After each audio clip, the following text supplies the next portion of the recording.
আমার স্বামীর সংসারে আমি বাসন করে যেদিন করব ওইখানে আমার নামে বিভিন্ন কি হয় গুজব চালানো হয়। এই মনে হচ্ছে আমার ছোট ভাই, তাকে আমি নিজের ছোট ভাইয়ের মতো দেখি। যে এই সাক্ষরটা বিভিন্ন জায়গায় ব্যবহার করে বিভিন্ন চাঁদাবাজি করে আজকে তারা কোটি টাকার মালিক।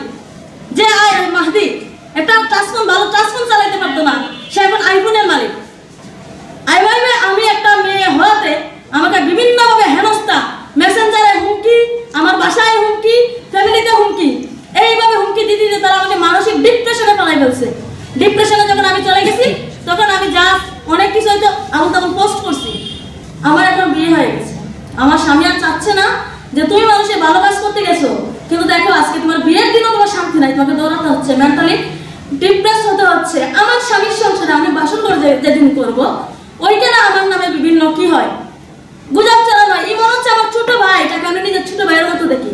তার নামে একটা পিঠে বাইরে হয়েছে, আমি নাকি রাতে তার সাথে রাত কাটাইতে গেছি। একটা পর্দাশীল মেয়ে, একটা শিক্ষিত মেয়েকে এই ব্লেম দেওয়ার আগে তাদের কি একবারও হবে নাই যে তাদের কোনো মা বোন আছে? আজকে আমি যে স্বপ্ন নিয়ে হবিগঞ্জে দাঁড়াইছিলাম যে আমার হবিগঞ্জবাসীর সেবা করবো, সেই জায়গায় আজকে আমার স্বামী আমাকে বলতেছে তুমি সংসার নিয়ে পড়ে থাকো, আর কারো চিন্তা করার দরকার নাই, নিজের সংসার আগে। তো সবার কাছে বিনীত অনুরোধ, যা হবার হয়েছে, অনেক চেষ্টা করছি মানুষের কাছে থাকার। আজকের পর থেকে আমাকে এগুলোতে পাবেন না। মাহাদি কিন্তু আমার বাড়িতে যায় নাই।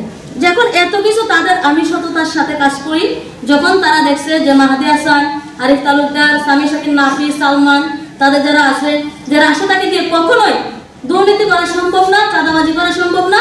মেহবুব স্ট্রেট ফরওয়ার্ড, সততা। এর জন্য ওরা গোপনে গোপনে আড়ালে আড়ালে আমার স্বাক্ষর ব্যবহার করে লাখ লাখ টাকা, কোটি কোটি টাকা ইনকাম করছে। তার প্রমাণ আপনারা পাবেন সেনাবাহিনীর কাছে। সেনাবাহিনী একদিন আমাকে ইঙ্গিত দিছে। সেই জায়গায় ওরা কি করছে, আমার সাইনকে তো মাহাদি বলতেছে আপু তো প্রেস মিটিং করা লাগবে, কি জানি একটা আপনার স্বাক্ষর লাগবে, খাতায় একটা স্বাক্ষর দিয়ে দেন। আমি বলি খাতায় কেন স্বাক্ষর দিব, যেটা প্রিন্ট হবে আমি ওই সাথে স্বাক্ষর দিব। পরে আপু এখন তো সম্ভব না, ইমার্জেন্সি। পরে আমি তাকে বিশ্বাস করে আমি স্বাক্ষর দিলাম।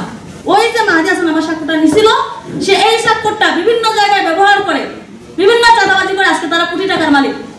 যে মাহাদি একটা টাচফোন, ভালো টাচফোন চালাইতে পারতো না, সে এখন আইফোনের মালিক। যে সামি শাকির, নাফি, তেমন সে এখন একটা গাড়ির মালিক। কিভাবে হয় তারা? কুকুর মোল্লা অলিপুরের সে কোম্পানি চাকরি করতো একটা কর্মী হিসেবে, সে আজকে একটা মোটরসাইকেলের মালিক। এরপর সালমান আর হচ্ছে এত টাকা পায় কই, তারা হচ্ছে হবিগঞ্জে ইফতার আয়োজন করছে। আমি ভাবছি এনসিপির পক্ষ থেকে আয়োজন করছে। পরে শোনা যায় যে তারা বিভিন্ন জায়গা থেকে চাঁদাবাজি করে টাকা উঠা এখানে ইফতারের আয়োজন করছে। আমি হচ্ছে আমার নামের অর্থ নেই, আমার নামের অর্থ হচ্ছে নেয়ার পথে থাকা, সঠিকভাবে চলা, ধার্মিক। আমি সবসময় আমার নামের অর্থকে প্রায়োরিটি দিই, যে আল্লাহ আমাকে সৃষ্টি করছে, আমাকে আল্লাহর কাছে ফিরে যেতে হবে। যদি আমি কোনো বান্দার একটা দেখাই, আমার একটা হিসাব দিতে হবে। এই জায়গায় তাদের সাথে আমার বাগদ্বন্দ্ব চলতেই থাকে একটার পর একটা। কিন্তু আমি মেয়ে একা, তো তারা 10 জন মেয়ে একা, আমি পারি না। পরবর্তীতে আমি যখন ঢাকায় আমার চাকরি বাঁচাতে আন্দোলনে যাই, তারা আমাকে বলে আপনার ঢাকা থেকে চলে আসেন, আপনাকে ডিসি অফিসের চাকরি একদম কনফার্ম। আমার হচ্ছে ভিডিও স্ক্রিনও আছে, আমি সমাজ বাড়ি থেকে পাঠাইছি এর আগে। আমি বলছি যে আমি আন্দোলন করছি জুলাই বিপ্লবকে বিক্রি করে চাকরি নেওয়ার জন্য নয়। যে শহীদ ভাইদের উপর দাঁড়িয়ে আমি এখানে দাঁড়িয়ে আছি, এই শহীদ ভাইদের সাথে রক্তের সাথে বেইমানি করার জন্য নয়। যেখানে আমি 16 জুলাই 3টা মেয়ে ছিলাম মাত্র, আমি স্লোগান দিয়েছি যে কুটা না নেতা, সেই জায়গায় আমি কেন কুটা ব্যবহার করবো?